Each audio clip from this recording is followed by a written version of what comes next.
to episode 295 of Late Night Linux, recorded on the 29th of July 2024. I'm Joe, and with me are Phelim. Hi-de-ho. Graham. Good evening. And Will. Hello. As you may have spotted from the date there, we are recording this in the past. But don't worry about that. It'll be fine. Let's get straight on with our discoveries. Will, IPv6 for IPv4 admins. If, like me, not only do you not understand IPv6, but you don't want to understand IPv6. Oh, so like me. So like most people, okay, carry on. Yeah, it's just against the natural order of things. Yet somehow you understand that one day there's a possibility that you might actually have to care. I hope not. We're running out of IP addresses. How am I supposed to memorize them, Will? How? Does this tell me? It does. It does tell you. And the answer is you're not supposed to memorize them. No, that's the wrong answer. Well, this is a page that will try and ease you in to the idea that IPv6 isn't quite as bad as you may think. It goes through a lot of the, well, in my opinion, common misconceptions, shall we say, about IPv6 and the way that it should work versus the way that IPv4 works. It doesn't necessarily answer questions, but it kind of suggests some answers for you. But it just works to bring up familiarity with IPv6, some of the ideas behind it, and things like understanding the ridiculously long IPv6 addresses. Turns out you don't need to care about the vast majority of it, if at all. You just don't need to care about IPv6 addresses on your home network. It'll sort itself out by magic. And that's my takeaway, is that IPv6 is just magic. It's an interesting read. It won't take you a great deal of time to get through it. And I think at the end of it, you will hate IPv6 just a little bit less. Why has it got letters in it? I'm not having it. No, I should read this really, because IPv6 is just a complete mystery to me. Well, I'm hoping I either die in time or retire in time. That I have to deal with this shite, because I don't like it. I don't like it. This is good, actually. I had to do some horrible reconfiguration for some horrible bridge, and I know how to do subnet addresses and those kind of things for IPv4, but I have no idea for IPv6. I just actually put a list of IPv6 addresses that I needed to reserve rather than any kind of wildcard. But it looks like this covers that in prefix delegation, so maybe this is everything I need to know. Yeah. Phelim, bash simple curses. This is just a very simple thing that cropped up in my feed. It's just a nice, simple way that somebody's putting very simple end curses like structures around your shell scripts, and they can do some quite interesting stuff. Like they have one there that can even read input and stuff, where you can press keys and it can tell you that you're pressing the left, right arrow, whatever. So quite nice. If you're not into Python and Python rich, then this might be a nice option for your shell scripts, because I've been listening to Linux Matters, really, really old episodes at this point, but the quickest ones that they had. And I was just hearing shell script after shell script. I thought, well, maybe they can make them look nice now. Graham, you've been reverse engineering a classic watch. Oh, I haven't done any of this work. Somebody else has. But this is a Seiko UC2000, and I have a Seiko UC3000, which uses the same, I don't know what you'd call it, system on a chip, but this is from the mid-1980s, so I was just a kid. I think they were called integrated circuits, Graham. I think that was a new thing back then. I just loved, like, the digital Casio watches that you could get at the time. I had a calculator watch, I had a football watch and a battleship watch. And then I remember seeing this Seiko UC3000 in, like, probably a window of Ratner's when they were selling off everything for cheap. And I got it, I don't know, it was really cheap, £10 or £15. And wow. It's like a dot matrix display, LCD display is the best I can say. And it had kind of apps for memos, addresses, a calendar, as well as like a watch face. But the really, really smart thing was that it came with a keyboard, and it was kind of wireless. You did have to plug the watch into the keyboard, but there was no it wasn't a serial interface or something. It communicated with the watch wirelessly. What? Yeah, I'm looking at a photo of this, and it's like a docking station almost. Like it looks really cool. Yeah, and I mean, I never knew, but apparently it's some induction circuit. You know, there's like an induction cable, a bit like wireless power these days. Like Qi charging or whatever. Yeah, exactly. And this person, their GitHub is AZYA52 or AZ, sorry, Joe, YA52. They've not only have they completely reverse engineered the circuit on the whatever the CPU is on the watch, and then documented the assembler for it, and then recreated watch faces and apps in the few bytes that you've got on there. They've also created this, I think it's using an Arduino, but maybe not, circuit for the induction for programming the watch. So you can emulate the keyboard, and even incredibly, I haven't tried it on my phone, but they've released an app where you can try and use the speaker in your smartphone as the induction circuit to program the watch that way. And yeah, so this just blew my mind. I haven't yet tried it, I must admit, but it's on my spare couple of hours rainy afternoon thing to do. There is nothing I hate more in this world than a interface which is a multifunction single button input to a device. I fucking hate them. Oh yeah, hold it for 5 seconds. Hold it for 6 seconds, it does this, and hold it for 7 and it blows up. The fact that you could put a watch over something and then program it properly with a keyboard is the greatest thing in the world ever. Why is this not a feature in all fucking watches? I remember I used it in my GCSEs, but don't tell anyone at Canonical. I'm astounded that there was something in the form factor of a watch which presumably ran on a classic coin cell battery that had this level of functionality and that I have never heard of before in my life. I can't believe that such a toy existed and I've never heard of one. This is extraordinary. I've still got it, Will. I'll send you a picture of it. I've got it in a drawer here, and I need to put a battery in to see if it works. Does it run off a coin cell? Yeah, it does. It's exactly right, yeah. Does it have a coin cell in it right now? Yeah. Oh, crunchy. Yeah. And so does the keyboard. I've still got the keyboard. Oh, somebody will have the soldering iron out. You have to get the isopropyl alcohol out to give it a clean. All right, well, Chris wrote in about Task Finder. I've been working on this for a few months and just released a new version. After listening to the discussion about taking notes and managing tasks on episode 289, I thought you all might be interested. The short version of what it is keep your project-related tasks where they belong, with your notes on the project. The program will then extract and display them. I don't know how to package things, so the only option to install right now is through Rust's Cargo install Task Finder, one word. So I'll put a link in the show notes. I'm not pissing around with Cargo and Rust, I'm afraid. I'll stick to my paper calendar, but it sounds cool for people who are in the Rust world at least. Oh, it sounds pretty cool, actually. I'm going to try that. I have installed some Rust stuff, and if one of them has less than 100 dependencies, I'm shocked because, wow. And you know what? I don't know how to uninstall stuff. I've never looked it up. So there's loads of shit sitting in my .cargo directory, wherever the fuck it is, and I have no idea how to get rid of it all. I think I'm just going to have to blow it away at some point and just go, yeah, problem solved. Buy a new computer. That's what I do. After 5 years, OggCamp is back.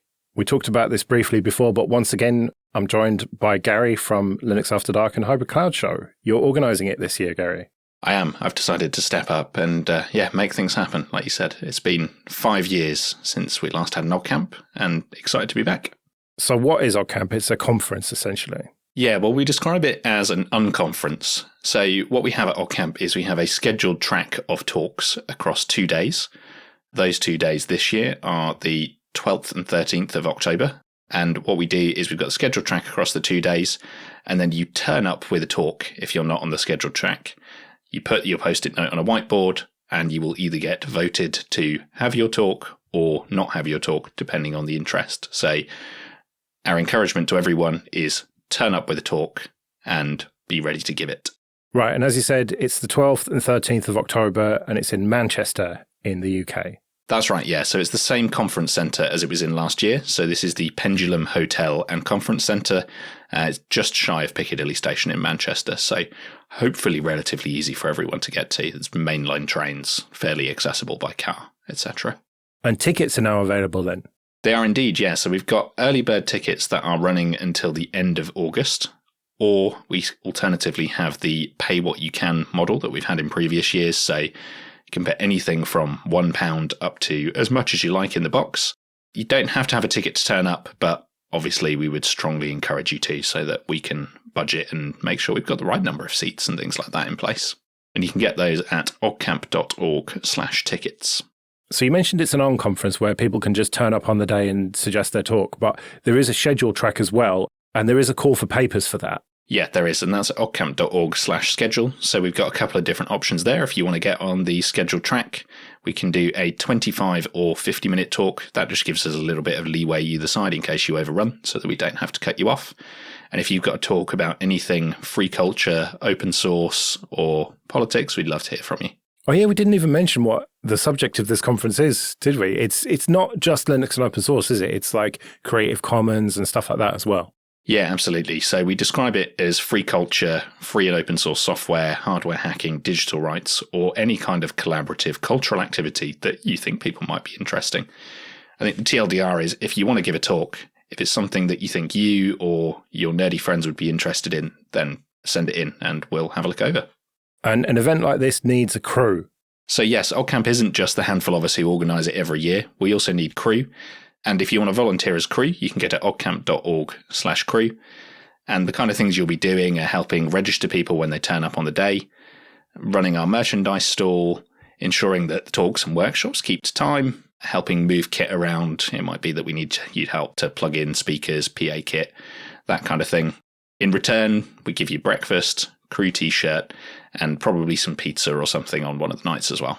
And like I said, if you want to get more information about that or sign up, you can go to oggcamp.org/crew.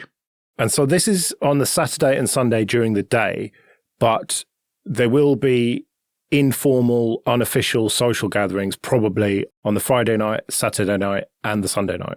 Yeah, absolutely. So we're not putting anything official in place, but our encouragement to everyone would be Friday night, Saturday night, and Sunday night. If you're available, head down to the hotel bar. And what we would usually see is people will end up breaking off into groups and kind of going and doing an activity that they're comfortable with. Yeah, people often go off for meals and to other bars and stuff, but there'll definitely be some people hanging around the hotel bar a good deal of the time, I would have thought, in the evenings. Yeah, absolutely. I have many happy memories of ending up still in the hotel bar at 1 o'clock in the morning, having talked FOSS with people all night. So it's always a good laugh. Yeah. So anyone who's interested, you can go to oggcamp.org, as we've mentioned loads, and you can follow OggCamp on Mastodon, which is oggcamp@mastodon.social. Take a look at the website, give us a follow on Mastodon, and most importantly, sign up for tickets or sign up to be crew if you're interested. Okay, this episode is sponsored by 1Password. Imagine your company's security like the quad of a college campus. There are nice brick paths between the buildings. Those are company-owned devices, IT-approved apps, and managed employee identities. And then there are the paths people actually use, the shortcuts worn through the grass that are the actual straightest line from point A to B. Those are unmanaged devices, shadow IT apps, and non-employee identities like contractors. Most security tools only work on those happy brick paths, but a lot of security problems take place on the shortcuts. 1Password Extended Access Management is the first security solution that brings all these unmanaged devices, apps, and identities under your control. It ensures that every user credential is strong and protected, every device is known and healthy, and every app is visible. 1Password Extended Access Management solves the problems traditional IAM and MDM can't touch. It's security for the way we work today, and it's now generally available to companies with Okta and Microsoft Entra, and in beta for Google Workspace customers. So support the show and check it out at onepassword.com/late-night-linux. That's onepassword.com/late-night-linux. On to a bit of admin then. First of all, thank you everyone who supports us with PayPal and Patreon. We really do appreciate that. If you want to join those people, you can go to late-night-linux.com/support. And remember that for various amounts on Patreon, you can get an advert-free RSS feed of either just this show or all the shows in the Late Night Linux family. And you even get some episodes early. And if you want to get in contact, you can email show@latenightlinux.com. The greying open source community needs fresh blood. This is a piece by SJVN on the Register. And this was prompted by a youth and open source panel at some UN thing, where there was just loads of crusty old people there and hardly any young people. It's like a panel about getting women into open source and it just being a load of blokes. I mean, the bottom line is, he's right. Obviously, he's right. We've known this for a long time. I mean, even like 10 plus years ago, people were talking about how kernel developers were getting old and no one was coming in to replace them. This is Microsoft's long game. Just wait for everyone to retire. Yeah, it is though. 120 billion is a lot of wait time, I'll tell you that much. Well, I like to give the Raspberry Pi people a lot of shit for building a business on top of Linux and open source while not really giving a shit about it. But arguably, they have done quite a lot to get young people into at least development, if not necessarily open source development. Yeah, I wish they hadn't done that Microsoft-y bit in the middle, but yeah, fair enough. They can't all be right. I think it's a huge danger, though, the fact that nobody is there, like, back when in the 80s and 90s, there was a real sort of hostility. It was like a really vicious hostility. It was like you were going to get monopolized or some sort of antitrust attack against you if you were doing anything but Microsoft.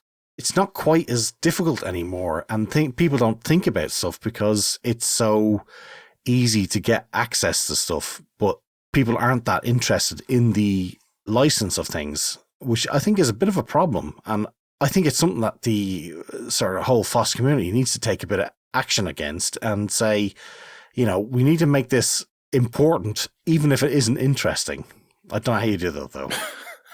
This is important, but it's not interesting. Please listen. Yeah, exactly. I mean, look, there's a reason I don't work for them.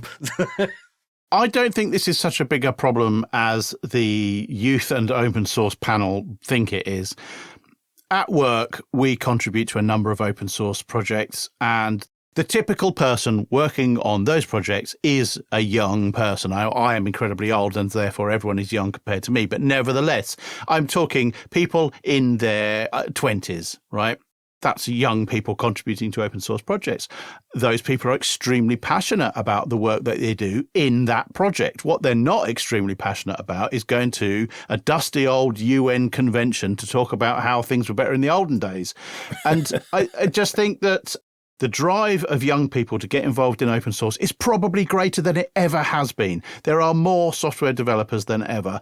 People know about and care about open source software. It is the default way of doing things for so many different projects in the world.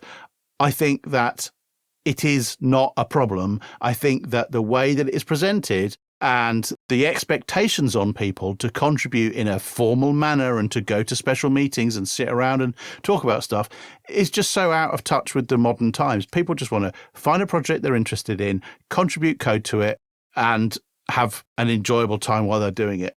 I don't think that this is as big a problem as the United Nations do. So go on the record. I disagree with the UN. Despot dictator will. Hang on, there's someone at the door.